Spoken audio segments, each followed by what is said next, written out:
I remember my father talking about my grandpa. They were living in a yurt and they were wearing this turd, which is a Mongolian ethnic clothes. And my grandpa is a hunter. He killed wolves. We actually have this mace thing, this wooden stick, and other end of it, there's a iron ball on it. So my grandpa actually doesn't use a gun. He rides the horses and he swings the mace and threw it to the wolf, and the wolf got killed. And a big dinner for the family.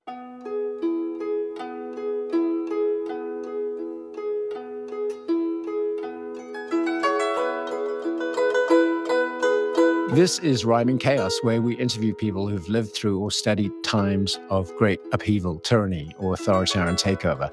I'm Jeremy Goldkorn. I grew up in apartheid-era South Africa, just down the road from Elon Musk, and lived in China for 20 years. And I'm coming to you today from my home in the heart of Red America near Nashville, Tennessee.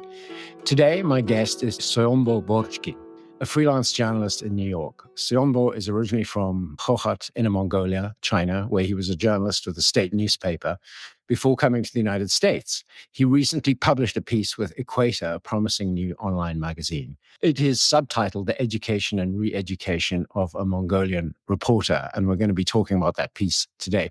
Welcome to Rhyming Chaos, Soyombo.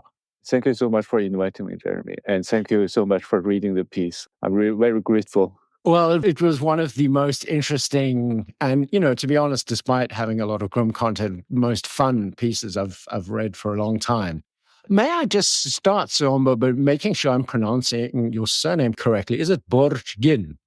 Yes, in Mongolian it's Borchgin, so correct, yeah. Okay. So let's talk a bit about your background. Your grandfather was an illiterate shepherd who kept dogs and ate wolf hearts and drank their blood for dinner. Your father became a professor and a prisoner at one point for pro-democracy activism in 1989. You're now working as a freelance journalist in New York City. That is a really remarkable change over 3 generations. Can you fill in the context a little, talk a little about the Borchgin clan and your parents and your grandparents? Yeah, Borchgin is a big family name in southern Mongolia. We have a lot of Borchgins, if you meet Mongolians in the region. And I remember my father talking about my grandpa. They were living in a yurt and they were wearing this turd, which is a Mongolian ethnic clothes. And my grandpa is a hunter. He killed wolves. We actually have this mace thing, this wooden stick, and at the other end of it, there's a iron ball on it. So my grandpa actually doesn't use a gun. He rides the horses and he swings the mace and threw it to the wolf, and the wolf got killed. And a big dinner for the family. and, and yeah, I tell this story to my American friends, and they were like, "What are you doing here?" This is such a fantastic life. I think it actually is. And later, I learned how to ride a horse. Actually, during a reporting, I went to the place where my grandpa lives in 2019, which is called Arhorsten Banner, the Alu Kurtinsi. And I was riding the horse and trying to interview the shepherds. And I met the old man. And I told him that my family is from this place. And he said, "So your grandpa's name is Otsar?" I said, "Yeah." And he said, "I'm actually your grandpa's friend." So I get to interview one of my grandpa's old friend. My grandpa passed away when I was 7, so I didn't really know much about him. Wow. And it was very remarkable because I grew up in the city. I grew up in Hohhot. Imagine that I grew up in the Inner Mongolia University campus. I don't really know about how rural Mongolians live. I have this idea, I have this stereotype from movies or books, but I never really slept in a year riding the horses and see how this nomadic life goes until I had this reporting trip in 2019. I followed the shepherds for 7 days. So it was very interesting. Wow. Did you feel as though you were somehow returning to your roots, or did it feel completely strange to you? It was so strange because horses are very elegant animals. They have this 180-degree of vision, and they can observe you when you're riding them. And they know you can't really ride a horse. And that horse, I'm not much of a good rider. and it just started running very fast, and I was almost dropped from the horse. It was very hard to control it, but I ride the horse from 6 a.m. until like 6 p.m. the whole day, and it was fun. And it's really nice to see animals on the grassland. There are all kinds of cows, sheep, horses, and people sometimes driving SUVs because they are modern shepherds. Not many of them ride horses, only old people. But for me, it's a really fancy thing. Yeah. Yeah. Well, I'm glad to hear that a Mongolian's horsemanship is probably not much better than mine. So that makes me feel good. You talk about southern Mongolia. Could you explain that? Because obviously the province the Chinese government refers to, the official name is Inner Mongolia. Yeah, the region I came from is Southern Mongolia because the authentic Mongolian pronunciation literally would be Obur Mongol. Obur means the southern side of the Gobi Desert. We call the independent country of Mongolia as Ar-Mongol. Ar-Mongol means Ar means the northern side of the Gobi Desert. But the Chinese authorities call our region as Neimenggu Zhibiqu. Ne means the inner. So this Inner Mongolia Autonomous Region is a translation of the Chinese text, right? So it is hard to explain to English-speaking audience because Inner Mongolia means inside of Mongolia. And every time I say I come from Inner Mongolia, people would be like, "Oh, so you are from the country?" But actually not. The Inner Mongolia means inside of China. For a person from the country of Mongolia, you're actually from Outer Mongolia. Actually, exactly. I think there was a document in 1920s that the US presidents were calling our region as Outer Mongolia and the independent country as the Inner Mongolia. That is very accurate, actually. But yeah, the Chinese use is different. I mean, I know even traveling around, not just in Mongolia, but well, southern Mongolia, your homeland, but Xinjiang and Gansu and those areas, people talk about like Kone or inside the wall or the Nadi, inside country. And they're referring to the sort of central Han lands as inside. Exactly. The real border between the Chinese and Mongolian people is the Great Wall. The Great Wall is the actual historical border of two nations. And, Great Wall is a defense project that is to defend the northern nomadic cultures. And another function of the Great Wall is to prevent the people from the Chinese nation to escape to the northern territory. So once you enter the northern territory, you got access to the inner Asia. You can ride the horse, go all across the inner Asia to the European land. So this inner Asia concept and Great Wall is actually very interesting in historical studies. Yeah. So tell me a little bit about your schooling, your high school and your university education. I went to all Mongolian education from kindergarten to college. I went to Hohhot Mongolian kindergarten, and then I went to Hengan Jama Ethnic Primary School, which is a Mongolian primary school, and then I went to affiliated middle school of Inner Mongolia Normal University, which is also a Mongolian middle school, and then I went to Inner Mongolia University's anthropology studies. That is all conducted in Mongolian. So only one class is instructed in Chinese, which is the English lesson, the English class, because we don't have that much Mongolian speaking English to teach the students English. So mainly that's the Chinese teacher. And also, of course, the Chinese class is instructed in Chinese. Which you had to do. Mm-hmm. Wow, yeah. So how unusual was that in Inner Mongolia to have an education sort of from primary through tertiary education, almost all in Mongolian language for your generation? For my generation, it's very rare because I remember in primary school, we only had 29 students in one class. And that is a very small number in China. In China, usually a primary school class often have more than 60 students in one class. And we had 29. I actually wondered to have a students because we only sit in one row. We sit by ourselves, like individually. I wondered when can I have same desk friend? Like, do you know what I mean? Yeah. Yeah. So growing up, did you feel like you were like really unusual and that like kids in your neighborhood went to kind of ordinary schools and you were at like a kind of slightly strange school, or did you not notice that? That's a very good question because after I came to United States, I had this idea of like people who speak different languages, how do they interact with each other? How do they make friends? And actually growing up, I don't have that much Chinese friends because we go to different schools. But I do have some Chinese friends. We play in the weekends. That is very rare. And for us, like it's kind of hard to find Mongolian-speaking individuals in Hohhot, which is the capital of Inner Mongolia Autonomous Region. And our teachers would be upset if we speak Chinese during the class or after school.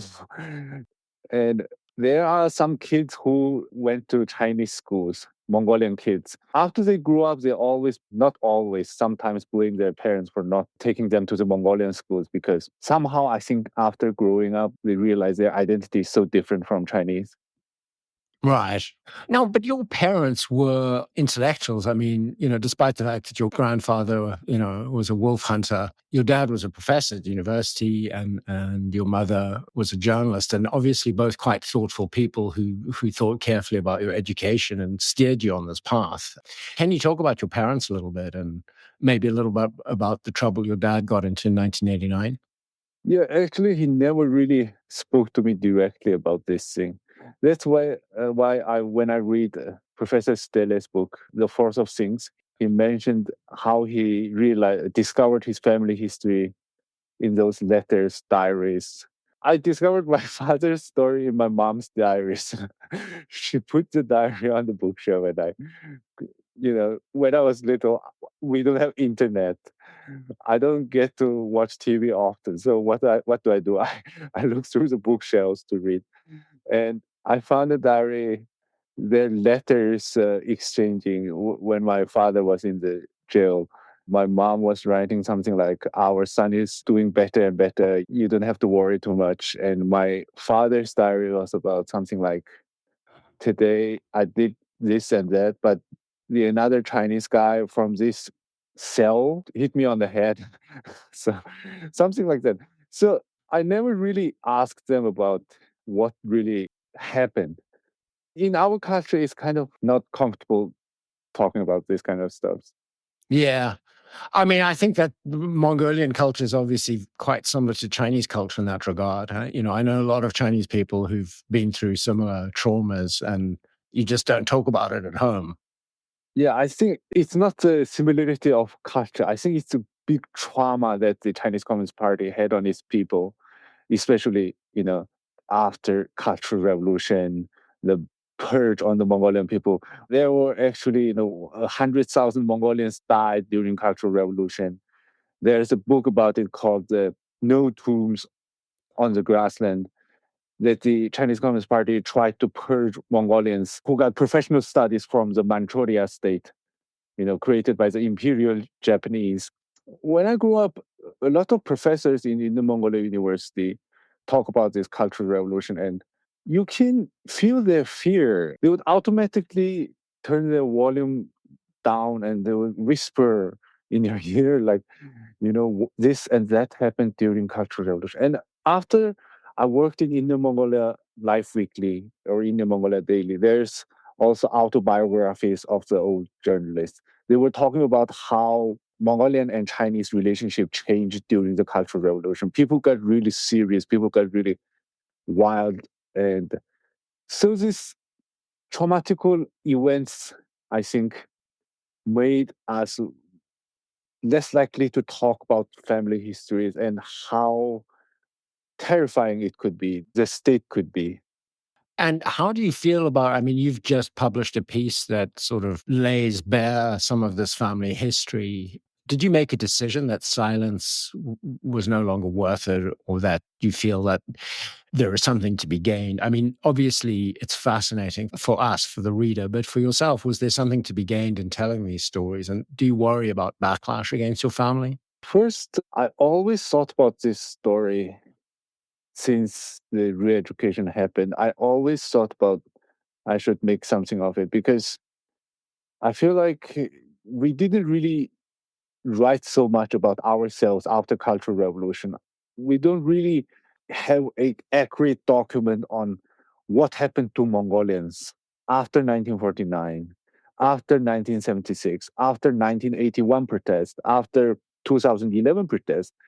And another thing is, I always told my story to my American friends here, and they were like, "Wow, you really should write about this. This is so interesting. This is so fascinating." And they constantly encouraged me to speak up, and I was very inspired, I guess. And but the process was, it's not that happy, because I always constantly, fearing that it could make my family into deeper trouble. And it's always hard to speak up as someone who grew up in China to talk about national politics, ethnic politics. And I met a lot of Mongolians in diaspora communities here. Some of them came here, with only $10 in their pocket, and they still advocate for Mongolian rights and indigenous people's rights, not only in politics, but also in community building. And I think I learned something from them, that is, it's really important to speak up, especially after you came to America, because this is a place you have this press freedom, freedom of expression. The question really looming over my head, I think, is that now I have this freedom of expression. Now, what am I going to do about it? Am I going to be silent and sit still, or just say something about it? And I think the best story would be myself, because it's very hard to interview Southern Mongolians about this incident. Most people would be very afraid. They would be like, "Can you not use my name? Can you just blur out my voices?" I understand that. It actually reveals how terrifying it is. But also, I think from a human existence perspective, that these documents, this kind of writing is very important. And of course, also entertaining. And another thing I think is that when I was in China, there's a magazine called People's Magazine, and they wrote a piece about how Uber ended in 2016 or 2017. I don't remember the year, but the article was about how Uber employees were crying after they got defeated by the DD company. And I always fascinated about this kind of stories about ending, this kind of stories about cancellations, this kind of stories about something came to an end.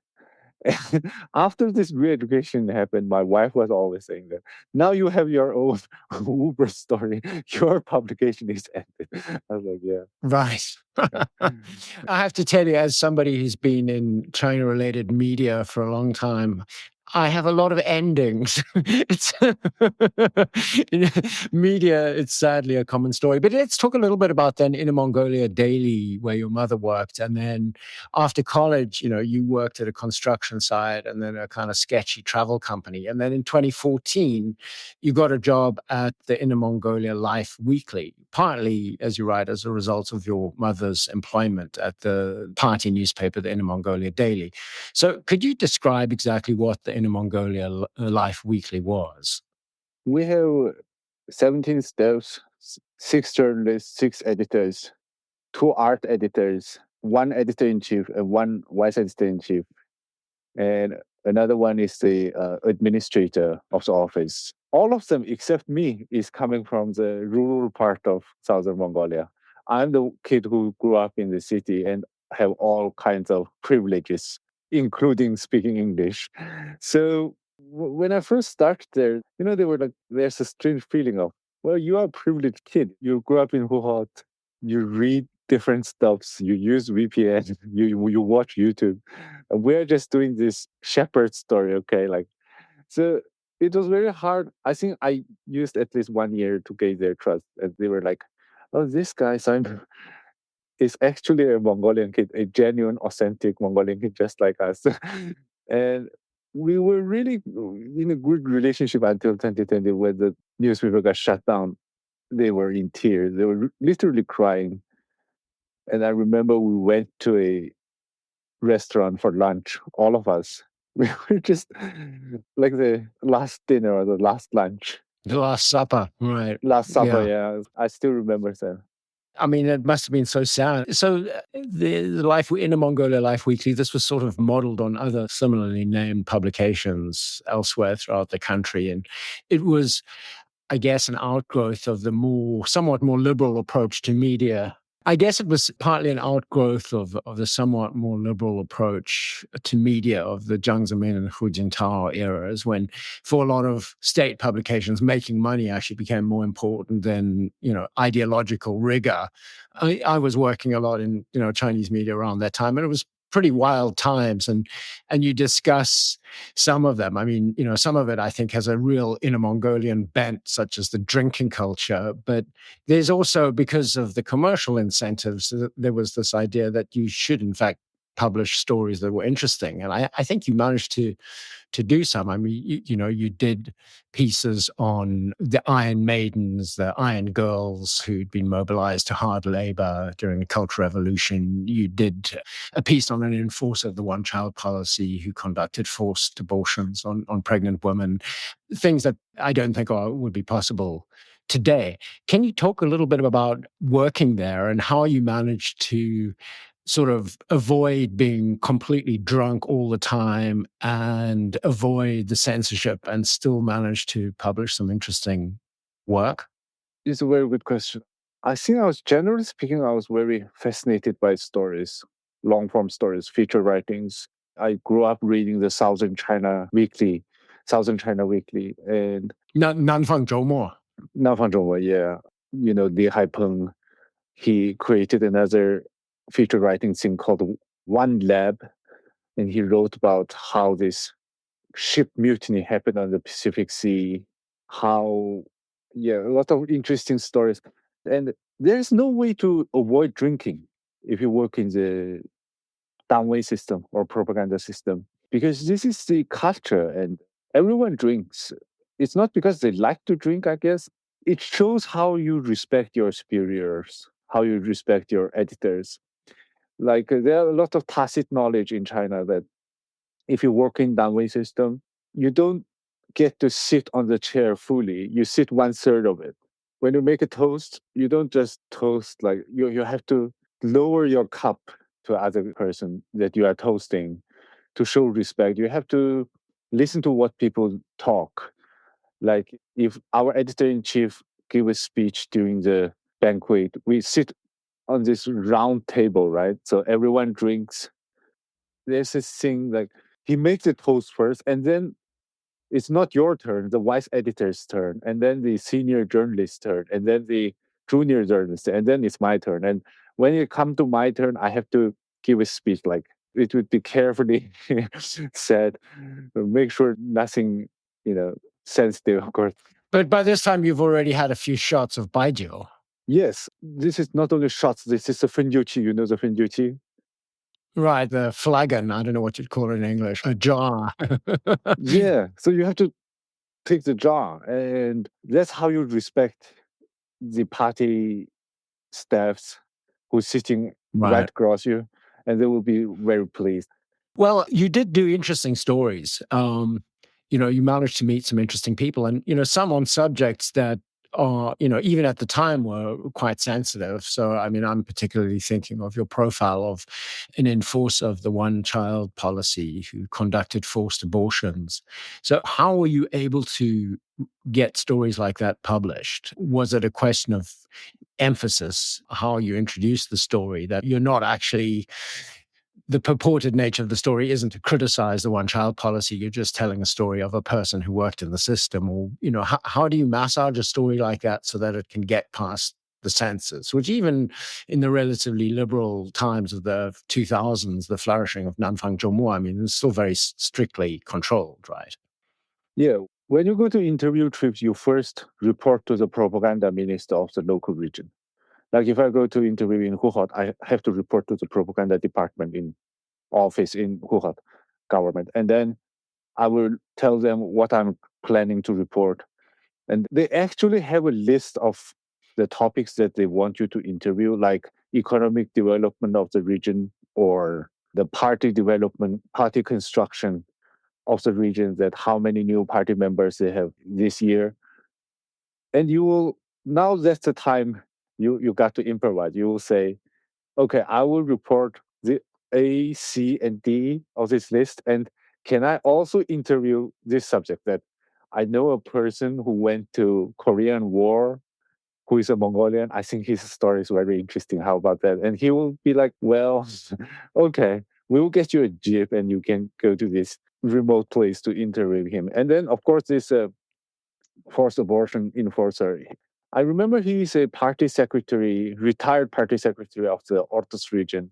And I didn't interview him because of the forced abortion. It's that he mentioned himself that a lot of local people are criticizing him for the forced abortion that he conducted during the 1980s to 1990s.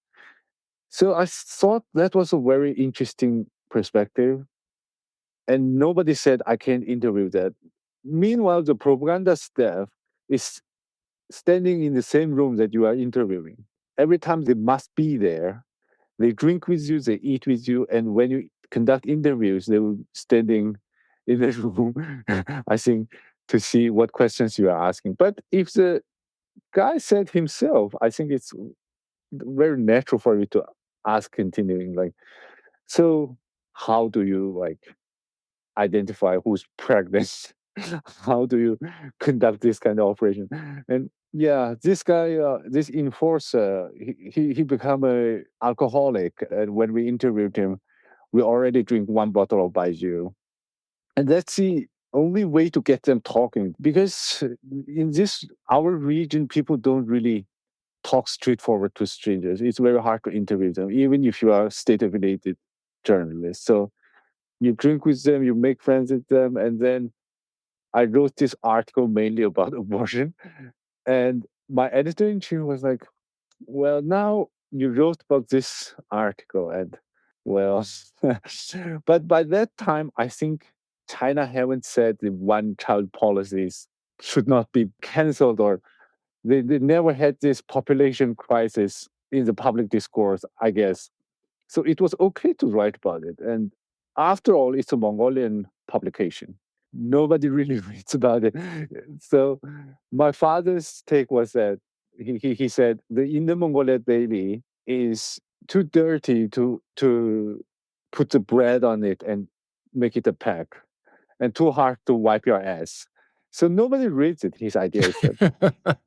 Yeah, that is certainly often in China. I think you can get away with interesting things if they're small and nobody pays attention. Can you talk a little bit more about the sort of commercial culture at in a Mongolia Life Weekly or at the Daily in a Mongolia Daily? Because I mean, I'm quite familiar with that structure. Like it's replicated in every city and sort of provincial center around the country, where the party newspaper is the Daily. So Beijing Rubao is the Beijing Party branch newspaper, and then it's not only the newspaper; they also have a bunch of other stuff. Even after the economic reforms of the 1980s, they still tend to own a lot of property, real estate, and the Danwei, the work unit, might even have a hospital, other things attached to it.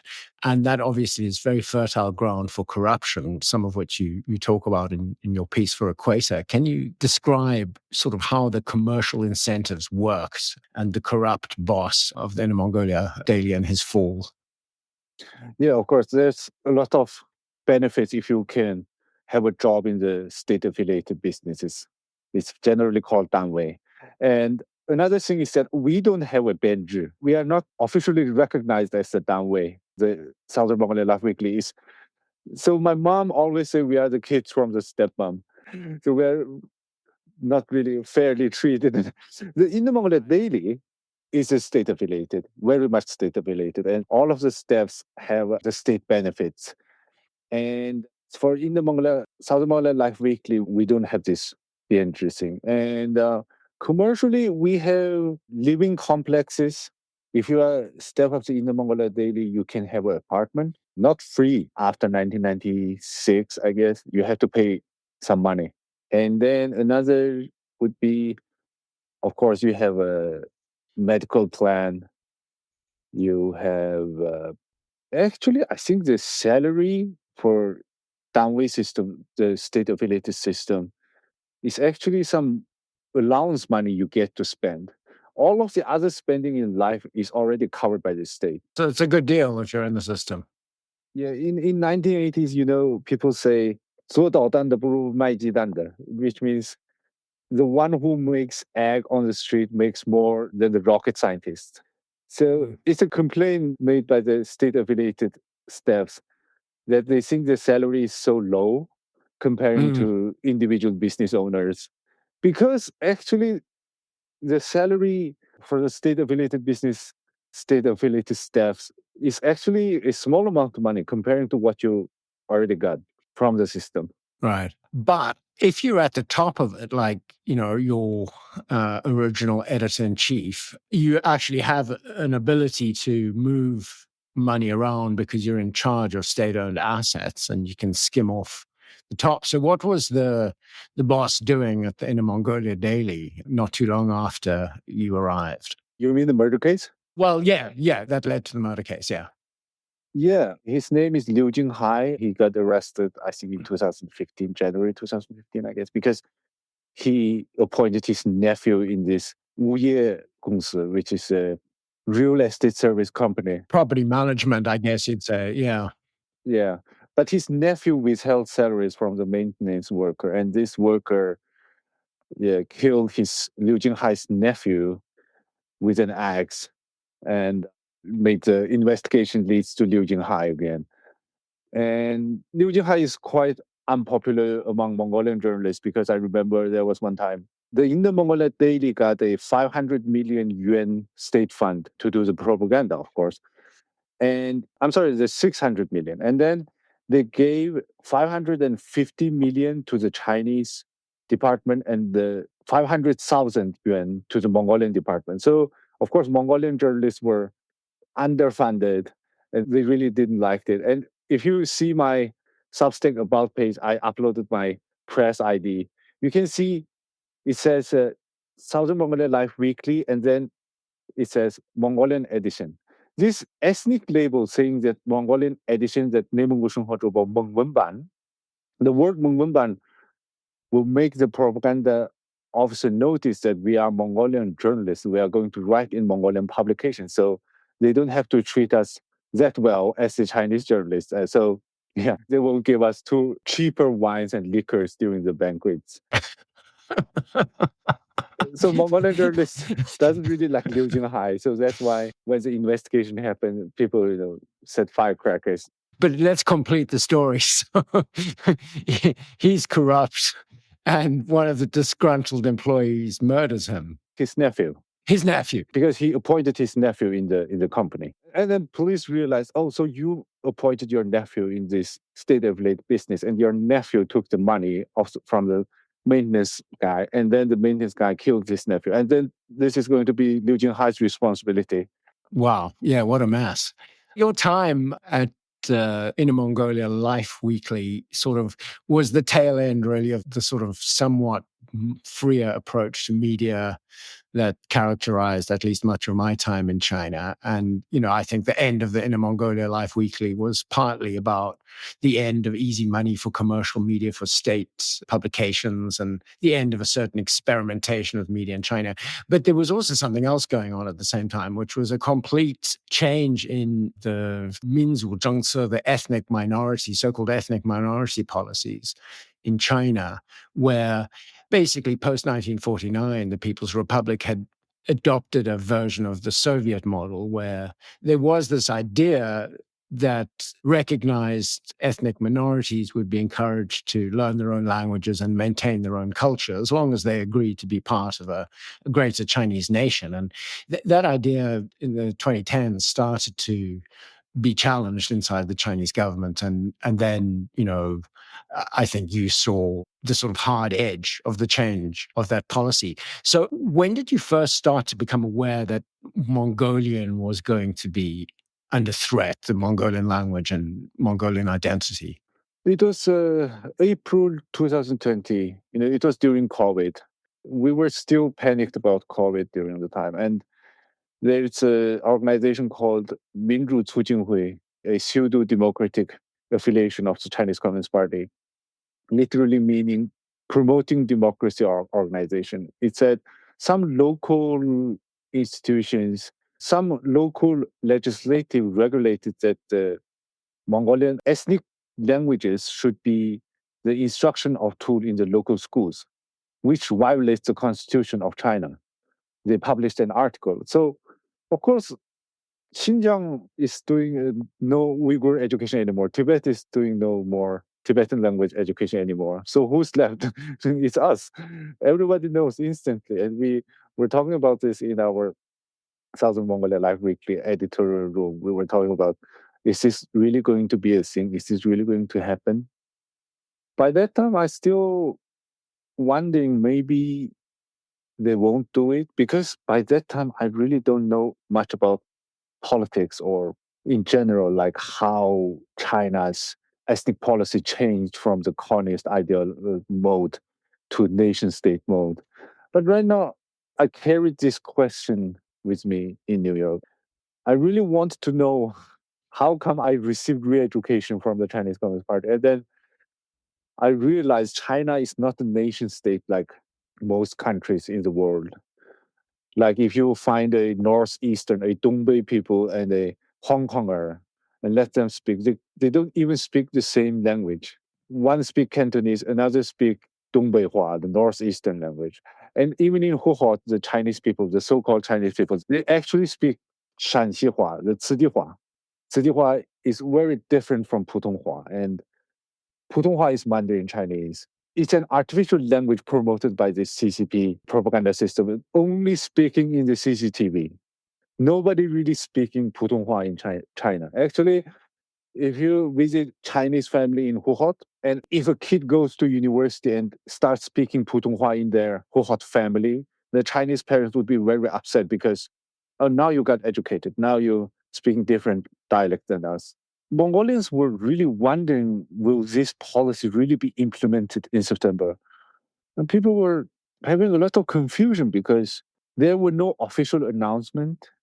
There were no Hongtou-Wenjian, the red hat paper with seals. There were no explanation. There were just rumors everywhere about this party official said this, or Bu Xiaolin said that, or Shi Taifeng said that. The Shi Taifeng is the party secretary of the Inner Mongolia Autonomous Region in 2020, who is now the organizational department head in the CCP right now. So we really wanted an answer in 2020, I guess, that whether CCP is serious about this, are we going to really lose the ethnic language instruction mode in schools? Because for me, it's like the loss of my childhood. I grew up as a Mongolian in the Mongolian schools. And if the school doesn't teach Mongolians anymore, then where am I going to find these kinds of memories in local schools? Yeah, that's very sad. To leave China for a little bit, when we were talking on the phone the other day, you talked about going to a gathering of Mongolians, of exiles or emigre Mongolians in the United States from all different countries. Could you tell us a little bit about that? Because it seems your experience, I mean, it has its own particular Chinese angle to it, but you actually have a lot of things in common with ethnic Mongolians from other countries. Yeah, we have Buryat Mongolians and Kalmyk Mongolians who lives in Russian Federation. We have Hazara Mongolians from Afghanistan. We have, of course, the Southern Mongolian from China, and also Tuva Mongolians, also the Mongolians from the independent country. So in United States, we have this thing called Mongolian American Cultural Association, founded by Hamgyeng Gombojab, who is a right-hand man of Prince Demchuk Dongrub. Prince Demchuk Dongrub is the leader of the independence for the Southern Mongolians since the early ages of the 20th century until the end of Second World War. And this Hamgyeng Gombojab came to United States, and he realized that we should establish some kind of cultural heritage for the Southern Mongolians or the Mongolian diaspora in general in the US. And he founded this Chinggis Khan ceremony. This year is the 38th anniversary of the Chinggis Khan ceremony. And all Mongolians living in the US came to this event in New Jersey. And I gave a speech. I'm very grateful to the opportunity also. And I realized that the Mongolians who's from Russia mostly is speaking Russian or a Russian dialect Mongolian, or not Russian dialect, like the Kalmyk dialect or the Buryatic dialect. And we speaking Mongolians language also. And the Hazara Mongolians escaping from the Taliban came here also. And Russian Mongolians escaping the Putin's war because Putin sending them to Ukraine war. And they become exiles here also. And we escaping the Chinese Communist Party in New Jersey. And hundreds of them, more than 100 people gathered in this New Jersey event. And I realized English is the only communication language between most of us because people speaking very different languages in that room. That is amazing. So to go back to China, so the message starts coming down, Mongolian is going to get eliminated from the classroom and from books and media. And there was a protest movement, and quite remarkable in some ways. Couples obtaining sham divorces so non-state employed parents could keep protesting child, and using the fact that you couldn't actually write in Mongolian on WeChat, so you'd take photos of Mongolian text and then use those, which allowed you to some extent to evade surveillance and censorship. Can you talk a little bit more about this type of creative resistance and the period around that, and what's happened since then? Is there still any kind of resistance to the new policies, or is that really have people had to accept that this is the new reality? Yeah, during the protest, there were a lot of interesting things happened. I remember people were fundraising black shamanism, trying to find black shaman to curse Xi Jinping. They collected at least like 5,000 yuan to hire one black shaman to do black magic. It didn't work. I guess Xi Jinping hired another more powerful black magician to defend. But it's real. It was on Bino. It's only Mongolian social app during the time. I think it was August 2020, before the Bino was shut down. I literally saw that. I was like, oh, these people were serious. And they were really collecting money. And they were advertising like this: someone who is born on 16th of May. I think that's 16th of May. I think that's his birthday.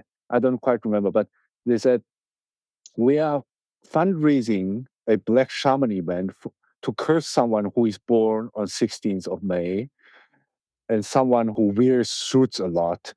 And some description like that, of course, not mentioning Xi Jinping. But I just realized, oh, they are going to curse him. And we have herdsmen raising the black banner, the black suit. June 15. So June 15. I'm sorry, June 15. Yeah. So they also they're raising black banner, war banners. The white banner, white suit means peaceful for the Mongolian people, and the black banner means the Mongolian people at the event of war. This is where you summon Mongolian soldiers.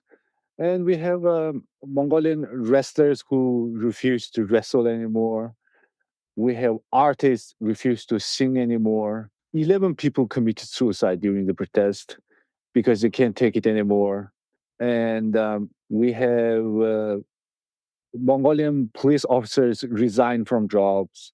Mongolian banner, local governor, it's Qi, not Xian. Right. Banner, but not county. Banner. Yeah. The traditional Mongolian sort of way of dividing up areas of land instead of a county. Yeah. Yeah. So they resign from job. And also people creating all kinds of pictures. I really love this protest art. That's what I witnessed, not witnessed, like that's what I was observing in 2019 during the Hong Kong protest. I was really fascinated by those symbols like umbrellas. And for us, it was also an umbrella or a shield that a mother protecting their kids from the enemies. That is a shield wielding mother. So I was really fascinated.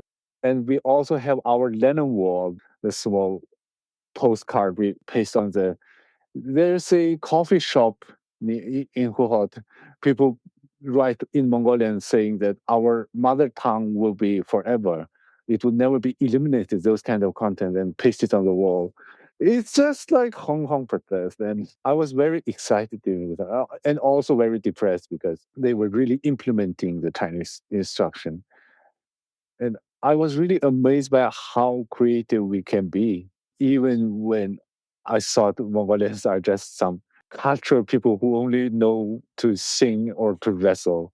But it's actually not. When it comes to this kind of events, people got really sentimental and emotional. They got very creative. They wrote a lot of things. There are tons of songs, poems uploaded on WeChat or Douyin. It's very hard to find it on YouTube. But of course, deleted after that, after the protest. People creating songs, and they were singing the song, holding their kids, embracing the kids, and then uploading videos. And I think right now on Chinese Douyin, if you are a user inside of China, especially if you are a minority like a Mongolian, you cannot upload a singing video solo. Like you can upload a singing video if you are having a dinner and everyone is having a party. It's okay to sing and upload the video. But if you are singing by yourself, sitting in a room, that's very sensitive, and Douyin won't let you upload that. Wow. So they're relying on the fact that if you're in a room, you're going to be restrained by social conventions and you're not going to start singing about Mongolian independence or something, whereas on your own, you're unpredictable. What do you think the logic is there? I think the idea is that if you are having a party, you're drinking, you're eating, and you're singing, that's much more like for entertainment. But if you are singing solo in your room, it's more like a message that they don't understand, that they fear of, because most Chinese people doesn't speak Mongolian, so they would be very suspicious about what message you are trying to say. And you also mentioned what kind of protest we still have. We of course still resisting the Chinese instruction, not in the public, of course, but we have secret homeschools that teach kids in Mongolian. Very touching. We have Mongolian textbooks printed in Japan because Chinese education department stopped printing Mongolian textbooks anymore. So the resistance hasn't stopped. It's a language, it's our heritage. We can always teach to our next generations. It is something that you can, if you have a sufficient motivation, you can keep it alive without official support. That's true. But at the end of this, as much as there may have been some hope and solidarity with other Mongolians in the protests, I mean, they largely proved to be ineffective in terms of actually stopping the new policies. And you, which provides the name of the article you published in Equator, you yourself were the subject of a re-education program. You describe it as boring rather than scary. And, I think that's one of the fascinating things about your piece, is that you reveal very clearly how authoritarianism in China works. And it's not always the jackboot on your face. It's often in more subtle and often more boring ways. But what was the re-education program that you had to do at Inner Mongolia Life Weekly? There's a textbook for every one of us. And I think since there's a textbook, it cannot be printed only for our editorial. The re-education must be conducted in a broader sense. I think there must be a lot of students. And another thing is that we read and memorize the golden sentences. Golden sentences means Jinju, literally translating Jinju, means what Xi Jinping said is gold. And so it is golden sentences. So this textbook is edited like Bible or Quran or religious scripture, like verse 1, chapter 2, and sentence 3, this kind of sequence. And there's like Xi Jinping 论述民族工作, Xi Jinping on ethnic policies, Xi Jinping on economic development, and you got to read that. I think Chinese society is so, I don't know the right English word, but I would say segregated, because they don't have zero knowledge towards Mongolians. They think we don't speak Chinese. I speak excellent Chinese. And all of us speak excellent Chinese because we were born and grew up there. You can't live without speaking or writing Chinese. And the teacher in this re-education program wanted us to speak in Putonghua, speak in Mandarin Chinese. I can do that. I can do it in the Hohhot dialect also. And they want us to read aloud. And I remember the teacher said, you know why you need to learn Chinese and cancel this Mongolian education? We were like, no, we don't know. They said, because the Mongolian language is so backward that they cannot express scientific terms. We were like, well, what do you mean? They said, because you don't have words like physics or vocabularies in physics or chemistry.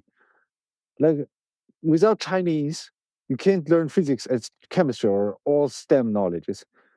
And we were like, no, we have these physics terms. Actually, called huchilduruk mean oxygen. The literal translation of the oxygen, that the generating oxy or hydrogen. We have this kind of vocabularies. We can also do mathematics in Mongolian. We can count in Mongolian. And they were not really believing it. They said, no, you have to learn this modernized Chinese to understand science. This is the point that they don't understand because they think they are the modern kind of people and we are the backward kind of people. They are the scientific people and we are the indigenous people. We need to learn science or any other knowledge from Chinese. This is, I think this kind of thing, if someone speaking in English or in the US saying to the indigenous people that you have to learn English to learn science, it will be very serious consequences in the US. Now, although, I mean, one has to admit in very recent history in the United States and Canada and Australia and, other countries, Denmark, Finland, where there are indigenous population, the approach has sometimes been quite similar in terms of forced assimilation with languages. Totally agree. But I mean, now it's the 21st century. Yeah, we should have moved on. We should have moved on. Why are we being considered as some ignorant people who doesn't know science, only know herds or cows or ships or horses? So that's what I really didn't like the part. And it's a very boring thing. This downway thing, everyone wanted to be working in the downway. Actually, it's super boring. You have to drink tons of baijiu. And everyone is so boring. These Communist Party members are boring. They don't have this intellectual curiosity to explore things. They just want to have their monthly salaries.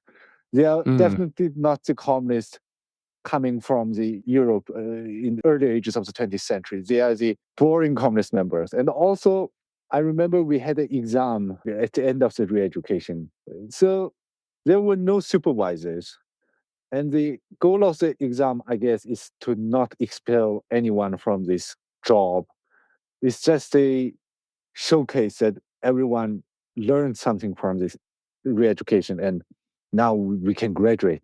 So we cheated with each other in this meeting room because there were no supervisors and everyone just had the exam and we were asking and discussing the questions like, what did you select for the question one and what's the answer of the question two?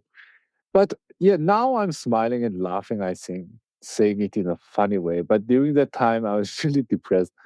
I really didn't want to go. But people around me were saying something like, just follow their order and apply some university in the US and stop being here. And also, I met some professors from Inner Mongolia University. They were saying, again, they were turning down their volume, saying, the Cultural Revolution is coming again. Just go, just go.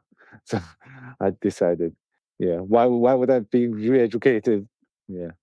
I mean, I think it was good advice.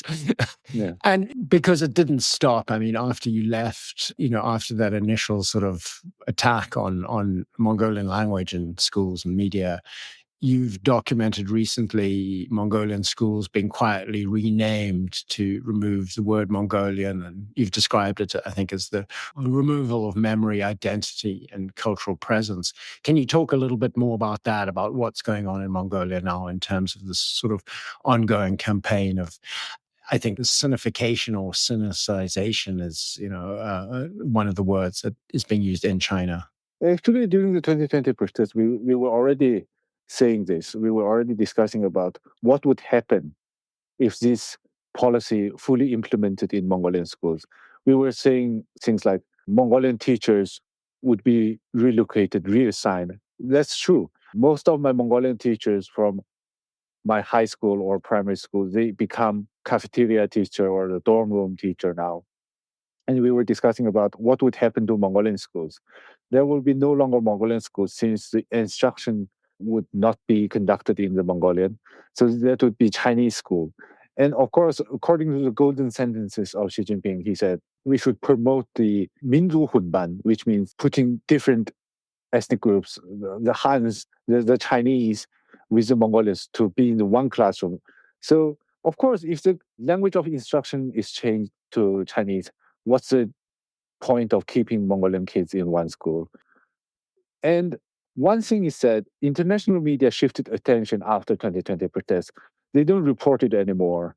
But I think there's still, at least, we the Mongolian in diaspora community, have this responsibility to document this history, that things are quite happening. And there was one friend asked me recently about what does it really mean that the renaming of the Mongolian school. I said, this is just, if I get to go back to Hohhot today, I would not recognize my school anymore because the name has been changed.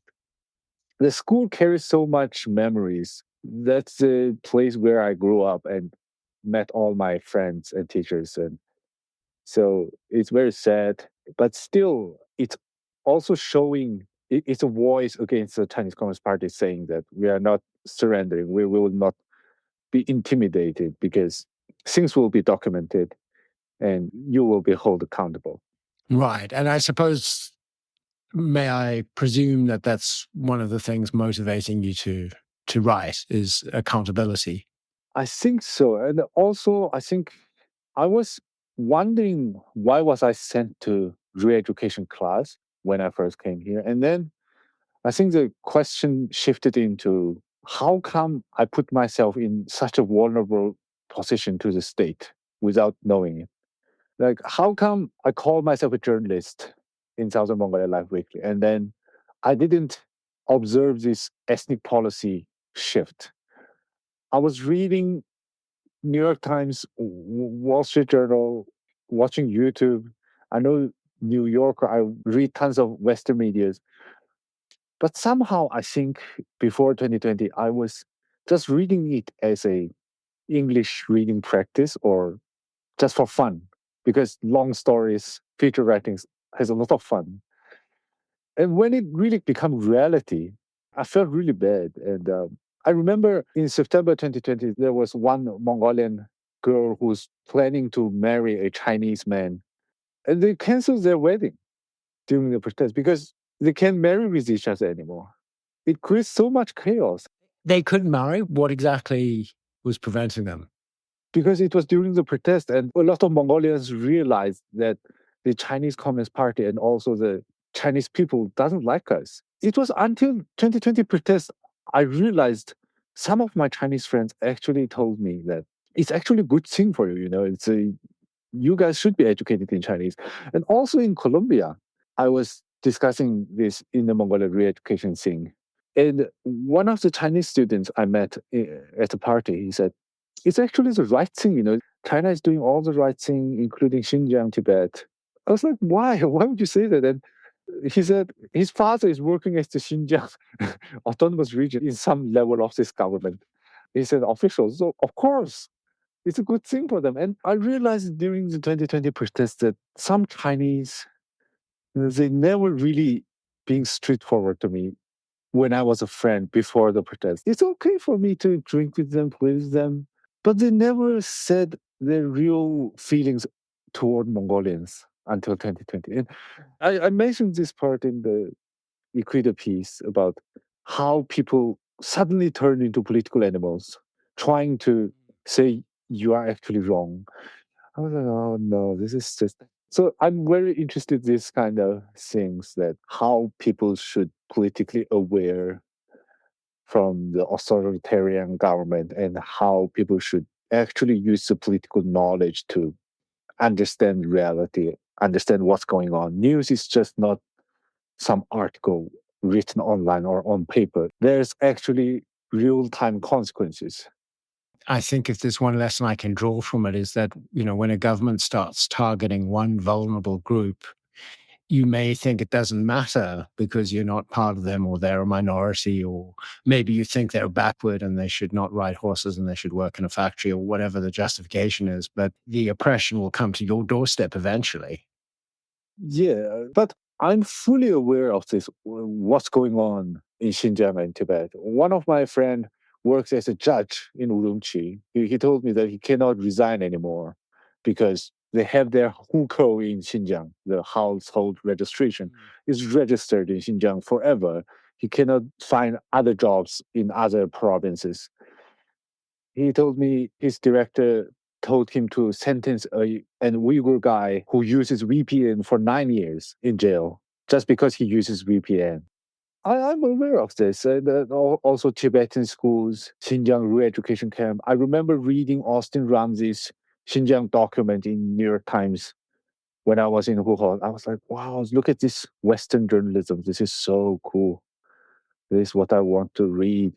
But it's so hard to explain that in all of a sudden in 2020, you become the target. I hate to say that growing numbers of listeners around the world might come to recognize that sudden horrible experience of realization.